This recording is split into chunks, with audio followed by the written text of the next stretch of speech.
सातपूर शहरातील महिंद्रा अँड महिंद्रा कंपनीच्या material gate जवळ विश्वासनगर परिसरातील खासगी बांधकाम व्यावसायिकाच्या गृहप्रकल्पाचे सुरू असलेल्या बांधकाम साइटवर 23 ऑगस्ट रोजी दुपारी 1 वाजेच्या सुमारास बांधकामासाठी सिमेंटचे ब्लॉक वरच्या मजल्यावर घेऊन जाण्याचे काम करीत असताना एक बांधकाम मजूर खाली कोसळल्याने ठार झाला आहे। सुभाष कुमार करामताराम गौड, वय 37, मूळचा राहणारा सहाडा चौक, छत्तीसगड, हल्ली राहणार कुटवण नगर असे मृत झालेल्या बांधकाम मजुराचे नाव आहे। या घटनेप्रकरणी सातपूर पोलिसांनी दिलेल्या माहितीनुसार सुभाष कुमार गौड हा बांधकाम मजूर पहिल्या मजल्यावरील सिमेंट विटांचे ब्लॉक डोक्यावर घेऊन तिसऱ्या मजल्यावर पोहोचवण्याचे काम करीत होता।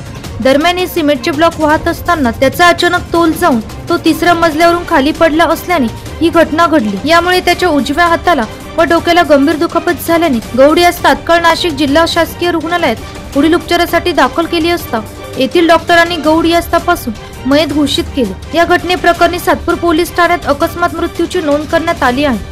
वरिष्ठ पोलीस निरीक्षक रणजित नलावडे यांच्या मार्गदर्शनाखालील पुढील तपास पोलीस अंमलदार आबाजी मुसळे हे करीत आहे। एनसीएन न्यूज साठी प्रतिनिधी सुनील पगारे, सातपूर।